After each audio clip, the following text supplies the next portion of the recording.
পর স্বর্গে যাবে। বলে স্বর্গটা কোথায়? গোবর্ধন ডাকাত ধরেছে বাবাজিকে, বাবাজি স্বর্গটা কোথায়? স্বর্গটা আমায় দেখিয়ে দাও। বলে ওরে পাগল, স্বর্গ দেখা যায়? স্বর্গ তো আকাশে। বলে আকাশ কোথায়? ওটা তো মহাকাশ। তাহলে আকাশটা যদি স্বর্গ হয় তাহলে চন্দ্র সূর্য যেখানে আছে সেটা স্বর্গ? বলে হ্যাঁ। তাহলে আজকের আমাদের এই কম্পিউটারের যুগে মানুষ জ্যান্ত চাঁদে চলে যাচ্ছে। কি যাচ্ছে তো? মানুষ জ্যান্ত চাঁদে যাচ্ছে না বাবা? যাচ্ছে তো। তাহলে যে চাঁদে গেছে তাকে একবার জিজ্ঞাসা করুন তো স্বর্গে কতগুলো মানে সব দেহ রয়েছে? যারা স্বর্গে গেছে তারা তো নিশ্চয়ই দেখবে। মাগো বাবা গো, স্বর্গ নরক বলে কিছু নেই। মানুষ মরার পর কোথায় যায়? মানুষ মরার পর চোখের দেখা সে একমাত্র শ্মশানে যায়। শ্মশানে তার দেহ পুড়িয়ে দিলে সে ছাই হয়ে যায়। এরপর মানুষ আর কোথায় যায় কেউ বলতে পারে না। বলে বাবাজি আজকের যে তুমি এই সমস্ত নিয়মগুলো বানিয়েছো, বাবাজি আজকের আমি তোমাকে বলছি, তুমি বলো এই যে বলছো যে নিরামিষ খেতে হবে আমিষ খেতে হবে, নিরামিষ আর আমিষ এর মধ্যে পার্থক্য কি? নিরামিষ কোনটা আর আমিষ কোনটা? বলে আমিষ মানে মাছ মাংস আর নিরামিষ মানে কি? শাক সবজি। কি মা তাই তো? এবার বলুন এই যে শাক সবজি, এই শাক সবজির জন্ম কোথায়? শাক সবজি উৎপন্ন হয় কোথায় বাবা? আমাদের এই মাটিতে তো, মাটিতে। তাহলে এবার বলুন এই মাটির জন্ম কোথা থেকে? মাটির জন্ম জানেন? শুধু জানবেন না বুঝবেন না, উঠে তেরে মেরে ঝগড়া করতে শুরু করে দেবেন, হবে না। মাটির জন্ম কোথা থেকে? মেধাসুর নামে দুটো অসুর ছিল। ভগবান বিষ্ণু তার কানের দুই কানের ময়লা থেকে দুটো অসুরকে সৃষ্টি করলেন। সৃষ্টির পর সেই অসুরের সঙ্গে নারায়ণের প্রচন্ড যুদ্ধ আরম্ভ হলো। যখন কেউ জিততে পারছে না, কেউ হারতে পারছে না, তখন দুই অসুর নারায়ণকে বলছে, আচ্ছা নারায়ণ, আমরা তো কেউ তো হারতে পারছি না, বলো তুমি কি বর চাও? তখন নারায়ণ বলছে, আমি তোমাদের সৃষ্টি করেছি, আমি তোমাদের মৃত্যু চাই। তখন দুই অসুর বলছে মৃত্যু? চারিদিকে তাকিয়ে দেখছে কি যে চারিদিকে শুধু জল আর জল। আমাদের এই দেশে 3 ভাগ জল আর 1 ভাগ স্থল। তখন দুই অসুর বলছে, ওহে বিষ্ণু নারায়ণ, তুমি যদি আমাদেরকে শুকনো আড়ার মধ্যে মারতে পারো তাহলে আমরা মরব। তখন বিষ্ণু কি করলো? নিজের জানুটা বিস্তার করলো, এত বড় বিস্তার করলো ক্ষীরোদ সাগর পুরো ছেয়ে গেল। সেই ক্ষীরোদ সাগরের উপরে ফেলে দুই অসুরকে মারলো, মেরে আর জলে ফেলে দিল। সেই অসুরের শরীর থেকে আমাদের এই মাটির জন্ম। তাহলে এই শরীরটা কি বাবা? আমাদের মাংস তো। মাটির অপর নাম কি? মেদ, মেদিনী। তাহলে মেদ থেকে হয়েছে মাটি। আমাদের এই শরীরটা যদি মাংস হয়, তাহলে আমাদের এই মাংস থেকে যদি মাটির জন্ম হয়, তাহলে যে মাটিতে শাকসবজি চাষ হয় সেই শাকসবজি কেমন করে নিরামিষ হয়? একটু বলবেন। তাহলে এই মাটিটা কি? মাংস থেকে তো জন্ম, তাহলে এই মাটিটাই তো আমিষ। তাহলে মাটির উপরে যদি শাকসবজি হয় তাহলে শাকসবজি কেমন করে নিরামিষ হয় গো বাবা? এই সমাজে নিরামিষ আমিষ বলে কিছু নেই।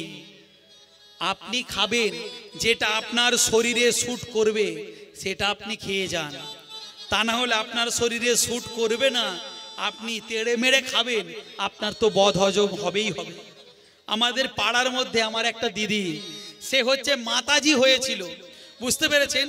মাতাজি হবার পর নিরামিষ খেয়ে খেয়ে তার এমন অবস্থা হয়েছে, ডাক্তার বলেছে শোনো মা তুমি যদি মাছ মাংস খাও তবে তুমি আমার চেম্বারে আসবে, তা না হলে আর আসার দরকার নেই।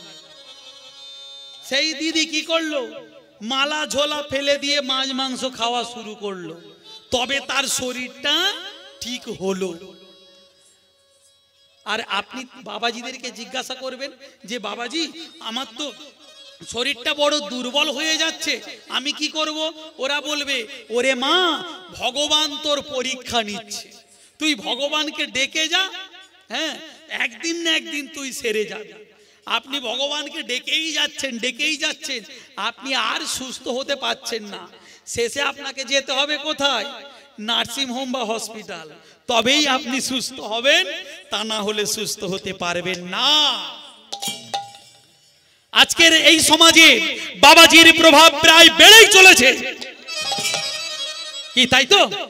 আপনাদের পাড়ায়, আপনাদের গ্রামে যদি বাবাজি আসে, সেই বাবাজি যখন আপনাদের বাড়িতে যাবে, বাড়িতে গিয়ে বলবে যে মাগো, আমরা অমুক আশ্রম থেকে আসছি, দোল পূর্ণিমা উপলক্ষে আমাদের আশ্রমে অনুষ্ঠান, দাও কিছু ভিক্ষা দাও। এবার আপনি তখন বাবাজির কাছে গিয়ে বলছেন, বাবা ঠাকুর আপনারা অনেক দূর থেকে আসছেন, তা আমার বাড়িতে যখন এসেছেন এক গ্লাস জল খান। বাবাজি সাথে সাথে আপনাকে বলবে দীক্ষা নিয়েছিস?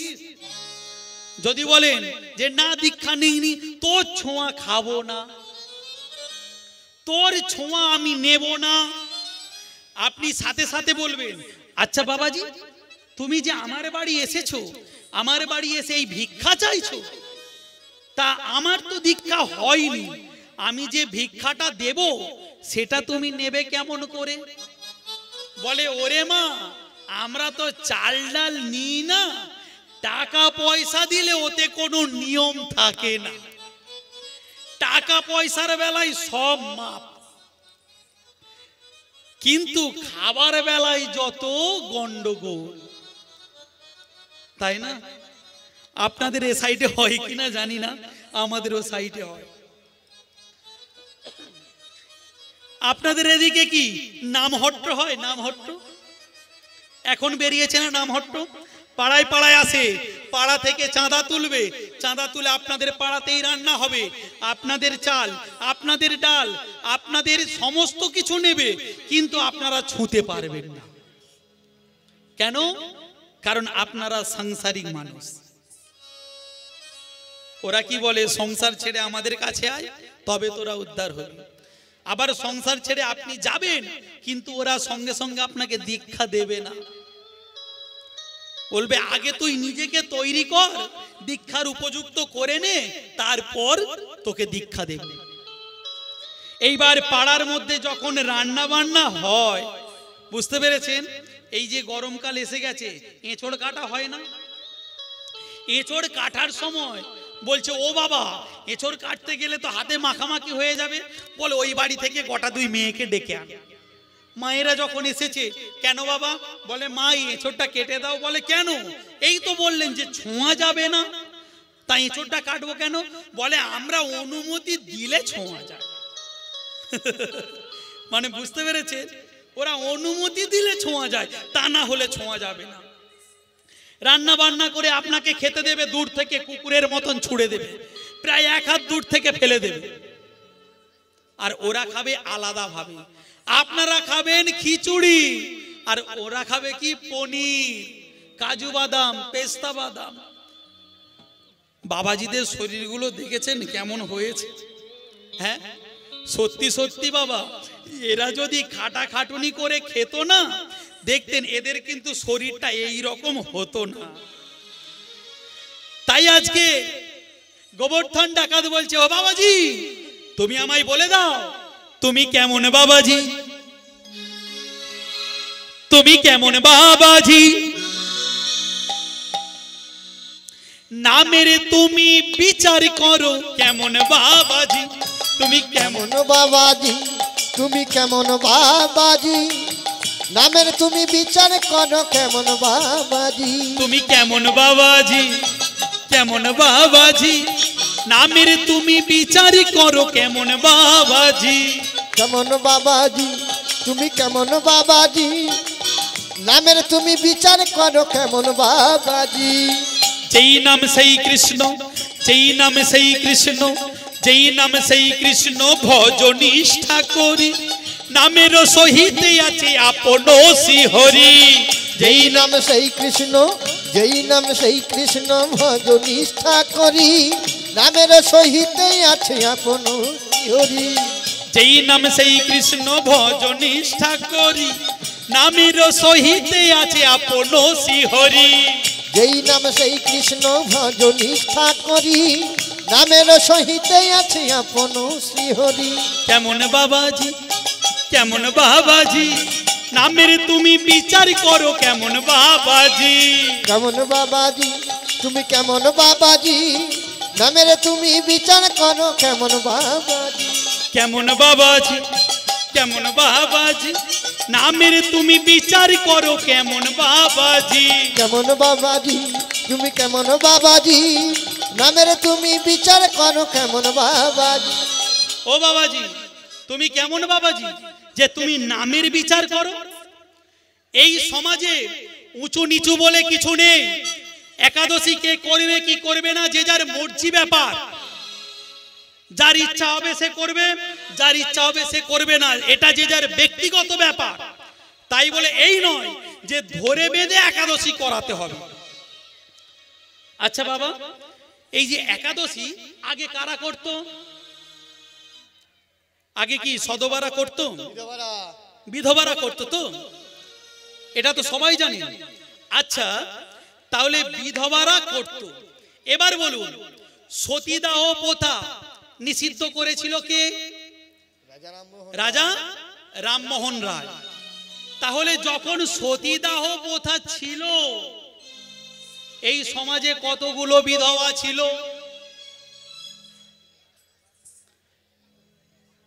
যখন সতীদাহ প্রথা ছিল তখন কি আমাদের এই সমাজে বিধবা ছিল? বিধবা থাকবে কি করে? স্বামী মারা গেলেই তো তার চিতাতে তার পত্নীকে তুলে সতী করে দেওয়া হতো।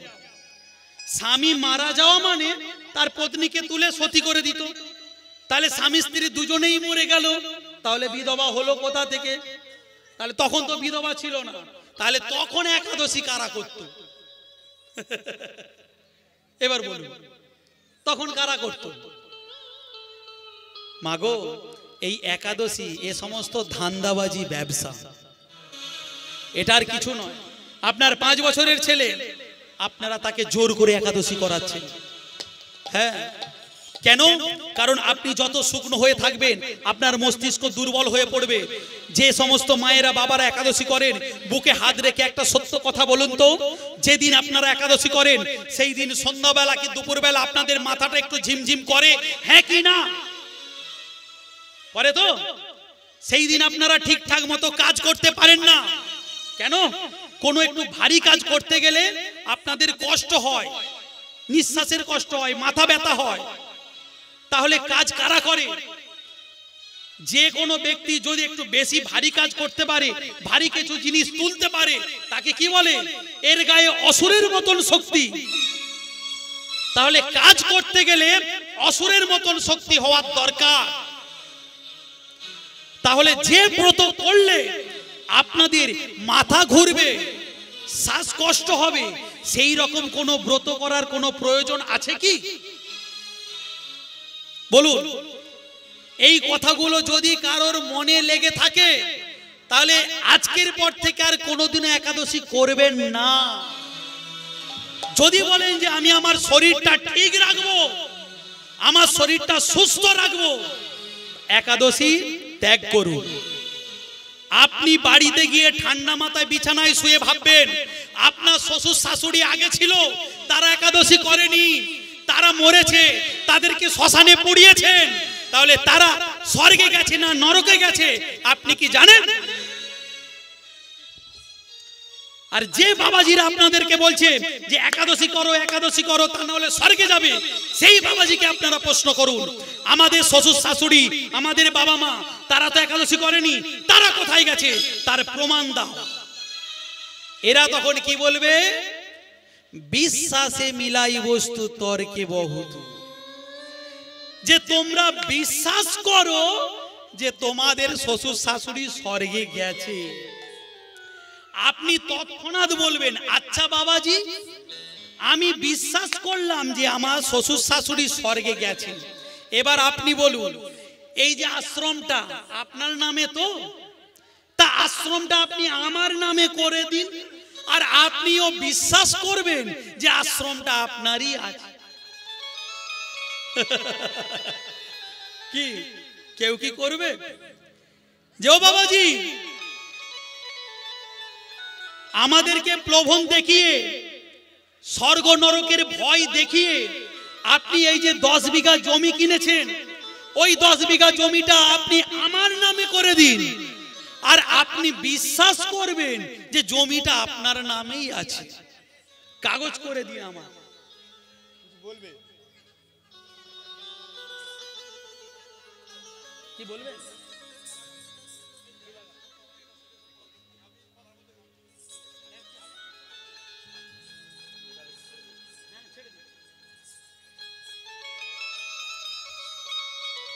তাহলে এবার বিশ্বাস অবিশ্বাস আপনাদের ব্যাপার।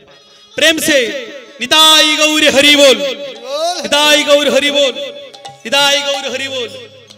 আজকের বাবাজি গোবর্ধনকে বোঝাতে পারলো না যে একাদশী করলে পূর্ণ হয়।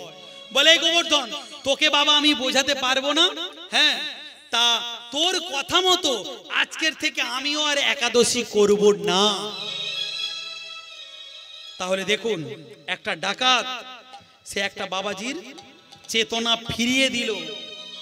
সে বাবাজি বলছে, শুধু আমি কেন, আমার পরিবারের আমার যত শিষ্য আছে আমি সকলকে বলবো যে আজকের পর থেকে আর একাদশী তোমরা কেউ করো না। তোমরা শুধু মন দিয়ে, প্রাণ দিয়ে, অন্তর দিয়ে ঠাকুরকে ডাকো, সেই ভগবানের একদিন কৃপা হবেই হবে। এইবার কি করেছে গোবর্ধন? তখন চলে গেছে মাঠে। মাঠে গিয়ে বলছে যে ঠাকুর, ঠাকুর গো, আর কবে, আর কতদিন তোমাকে আমি ডাকবো? আমি বুঝতে পেরেছি তোমার মন বড় কঠিন। তুমি একটিবার আমাকে দেখা দাও। তুমি যদি না আমাকে দেখা দাও তাহলে আমি কি করব? আমি তো দীক্ষা নিইনি, আমি মালা নিইনি, তিলক নিইনি, তাই বলে আমি কি তোমার দেখা পাবো না? এইবার কৃষ্ণ এক বালক বেশে এসে বলছে, ওরে গোবর্ধন, তুই কৃষ্ণকে পাবি, তার ঠিকঠাক অন্তর দিয়ে, মন প্রাণ দিয়ে তাকে একবার ডাক।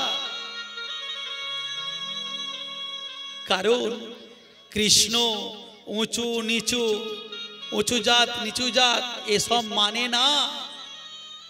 সে শুধু মানুষকে ভালোবাসে। যে মানুষ তাকে মন প্রাণ দিয়ে ডাকে, সেই কৃষ্ণ তার কৃপা করে। আজকের এই গোবর্ধন ডাকাত মনে প্রাণ দিয়ে ঠাকুরকে ডাকতে লাগলো। সেই বনের মধ্যে গিয়ে গরুগুলো ছেড়ে দিয়ে সে ঘোরাঘুরি করতে লাগলো, আর একটি বৃক্ষের তলায় বসে বলছে, ওহে কৃষ্ণ, তুমি একটিবার আমাকে দেখা দাও। আমি এসেছিলাম তোমার সমস্ত কিছু চুরি করে নিয়ে যেতে, কিন্তু আমি পারলাম না। আমি বুঝতে পেরেছি তুমি অনাদির আদি কৃষ্ণচন্দ্র ভগবান, একটিবার দেখা দাও। সেই গাছের ফোকর থেকে একটি হাত বেরিয়ে এসেছে। ঠাকুর, একটা কেন, আরেকটা হাত বেরিয়ে এসেছে, পা বেরিয়ে এসেছে, মাথা বেরিয়ে এসেছে। বেরিয়ে আসার সাথে সাথে এইবার সেই কৃষ্ণের সঙ্গে রাখাল বালক খেলাধুলা করছে, গোবর্ধন ডাকাত খেলাধুলা করছে। এমন সময় এইদিকে গুরুদেব আশ্রমে বসে আছে। গোবর্ধন ডাকাত ছুটতে ছুটতে আশ্রমে গিয়ে বলছে, গুরুদেব, বাবাজি, তোমরা এতদিন একাদশী করেছো, ঠাকুর পাওনি, কিন্তু তুমি আমার সঙ্গে চলো, আজকের আমি তোমাকে আমার কৃষ্ণকে দেখাবো। এইবার সেই বাবাজির হাতটা ধরে নিয়ে সেই গিরি গোবর্ধন পর্বতের পাদদেশে গেছে, যেখানে ধেনুবৎস চারণ করছে। সেখানে গিয়ে বলছে, বাবাজি এই দেখো, এই যে আমার কৃষ্ণ ভগবান আজকের দাঁড়িয়ে আছে। ওরে গোবর্ধন, আমি তো দেখতে পাচ্ছি না, কোথায় কোথায় আমার কৃষ্ণ ভগবান, আমি তো দেখতে পাচ্ছি না, একটিবার দেখা দে। বাবাজি তুমি দেখতে পাচ্ছ না কৃষ্ণকে? এই দেখো, এসো আমার কাছে, এসো, আমার হাতটা ধরো। এইবার হাতটা যখন ধরেছে, ধরার সাথে সাথে দেখতে পেল কৃষ্ণচন্দ্র ভগবান। আজকের ভগবান শ্রীকৃষ্ণ গোবর্ধনের সন্মুখে দাঁড়িয়ে আছে।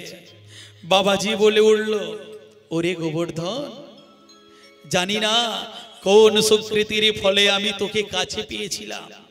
তুই ডাকাত নোস রে, তুই ডাকাত নোস, তুই হলি পরম ভক্ত, যে শিষ্যর দ্বারা গুরুকে ভগবান দর্শন করাতে পারে। আর আমাদের এই সমাজে গুরুরা কি বলে, তোমরা যা কিছু দেবে দান আমাদের দাও, ভগবানের নাম করে দান আমাদের দাও, আমরা ভগবান দেখা। ভগবান কিন্তু কোনোদিনও বলেনি যে আমাকে দেখতে গেলে দান লাগবে, প্রণামী বক্সে টাকা দিতে হবে। ওই টাকাটা কারা নেয়? ওই মন্দির কর্তৃপক্ষ তারা নিয়ে নেয়। কার নাম করে? ভগবানের নাম করে। মাগো, যেদিন ভগবান নিজে আপনার কাছে এসে চাইবে যে মা আমাকে কিছু ভিক্ষা দাও, সেদিন দেবে। তা না হলে এই কারো কথা শুনে আপনারা দেবেন না। আপনারা ভিক্ষা দিয়ে যাবেন, আপনারা নিঃস্ব হয়ে যাবেন, আর ওরা কোটিপতি হয়ে যাবে। কমিটির বাবারা এসে বলে গেল 8:30টায় দল তুলবে, তাই আমি লীলাটা শেষের দিকে দিয়ে গেলাম। তাই আজকে গোবর্ধন ডাকাতের সন্মুখে দাঁড়িয়ে রয়েছে ভগবান স্বয়ং শ্রীকৃষ্ণ। আজ কৃষ্ণকে দর্শন করল, দর্শন করার সাথে সাথে বলছে, ঠাকুর গো, তুমি একটিবার সেই যুগল রূপ তুমি আমাকে দেখাও, কারণ যে যুগল রূপ দেখে আমি মন মুগ্ধ হয়ে যাব। আজকের রাধা কৃষ্ণ দুজনে মিলে যুগলে দাঁড়ালো। গোবর্ধন ডাকাত আরে বাবাজি নয়ন ভরে সেই যুগল রূপ দর্শন করলো। দর্শন করার পর গোবর্ধন ডাকাত আর বাড়ি ফিরে এলো না। সেই গিরি গোবর্ধন পর্বতের পাদদেশে সেখানে বসে সে কৃষ্ণকে ভজতে লাগলো, কৃষ্ণকে খুঁজতে লাগলো। তাই আসুন ভক্তগণ, আমরা সবাই মিলে এখানে রাধার কৃষ্ণের মিলন গান করি, যুগল গান করি। প্রেম সে সবাই মিলে দুটি বাহু তুলে, ও কালাচাঁদ, ও কালাচাঁদ, ও কালাচাঁদ, কালাচাঁদ, চাঁদ চাঁদ চাঁদের বামে চাঁদ বদনে দাঁড়ালো। কালাচাঁদ চাঁদ চাঁদের বামে চাঁদ বদনে দাঁড়ালো। কালাচাঁদ,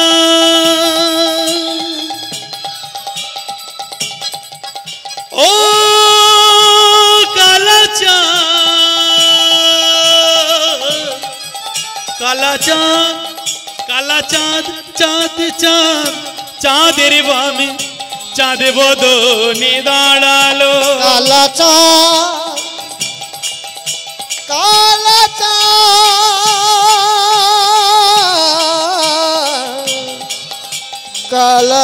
কালাচাঁদ, কালাচাঁদ চাঁদ চাঁদের বামে সকলে মিলে একটু, দাঁড়ালো। সকলে মিলে উঠে দাঁড়ান, সকলে মিলে একটু নৃত্য করে নি। চাঁদের বামে চাঁদ বদনে দাঁড়ালো। শ্যামের মাথায় মোহন চূড়া, রায়ের মাথায় বেনি, শ্যামের হাতে মোহন মুরলি, বেনি হলো ফণি। কালাচাঁদ,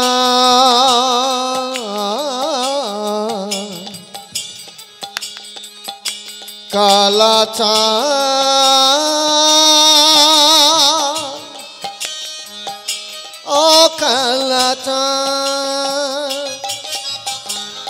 শ্যামের মাথায় মোহন চূড়া রায়ের মাথায় বেনি শ্যামের হাতে মোহন মুরলি বেনি হলো ফণি কালা চাঁদ চাঁদ চাঁদের বামে চাঁদে বদনি দাঁড়ালো কালা চাঁদ চাঁদ চাঁদের বামে চাঁদে বদনি দাঁড়ালো আরে উলুধ্বনি চাঁদ বদনি দাঁড়ালো আমার দিনে বদনি দাঁড়ালো চাঁদ বদনি দাঁড়ালো আমার দিনে বদনি দাঁড়ালো কালা চাঁদ কালা চাঁদ মায়েরা উলুধ্বনি উলুধ্বনি শঙ্খধ্বনি নিতাই গৌর হরি হরি বল চাঁদের বামে চাঁদ বদনি দাঁড়ালো চাঁদ বদনি দাঁড়ালো ওরে ও কালা চাঁদ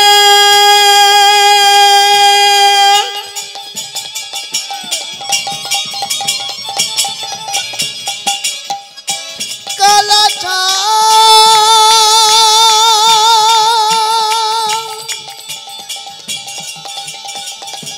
আরে কালা চাঁদ কালা চাঁদ চাঁদ চাঁদের বামে চাঁদের বদনি দাঁড়ালো কালা চাঁদ চাঁদ চাঁদের বামে চাঁদের বদনি দাঁড়ালো উলুধ্বনি শঙ্খধ্বনি নিতাই গৌর হরি হরি কালা হরি চাঁদ হরি বল চাঁদ চাঁদের বামে চাঁদের বদনি দাঁড়ালো চাঁদের বদনি দাঁড়ালো চাঁদের বদনি দাঁড়ালো সবাই মিলে একটু নৃত্য হবে নাকি পরবর্তী দল যতক্ষণ আসছে একটু নৃত্য হয়ে যাক সবাই মিলে একটু উঠে দাঁড়ান তাহলে সবাই মিলে একটু নাচানাচি হবে নাকি যাদের ইচ্ছা আছে উঠে দাঁড়ান না হলে বসে বসে নৃত্য করুন হ্যাঁ বসে বসে নৃত্য করি বসে বসেই হোক সবাই যদি হাত থাকে হাত দুটো তুলবেন হ্যাঁ, একটু তালি দিয়ে সবাই মিলে প্রেম সে রাধা রানী কি শ্যাম সুন্দর কি गिरधारी लाल की मदन मोहन की মায়েরা ভাবছে যে তাই তো আর কিছু বললো না কেন সবাই মিলে একটু করে করো তালি দিয়ে আজ হোলি খেলবো রে শ্যাম তোমারি সনে একা পেয়েছি তোমায় নিধুবনে আজ হোলি আজ হোলি আজ হোলি খেলবো শ্যাম তোমারি সনে একা পেয়েছি তোমায় নিধুবনে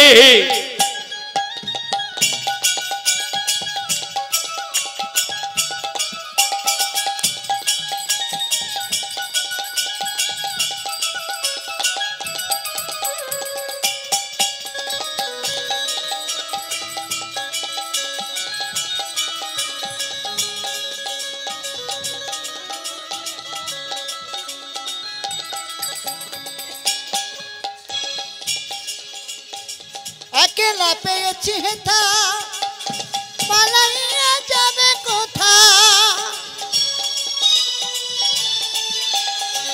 अकेला পেয়েছি হেথা পালাইয়া যাবে কোথা বেঁধে রাখিব তোমার রাঙা চরণে বেঁধে রাখিব তোমার রাঙা চরণে একা পেয়েছি তোমায় নিধুবনে আজ হোলি খেলবো শ্যাম তোমারই শোনে জয় রাধে রাধা গোবিন্দ জয়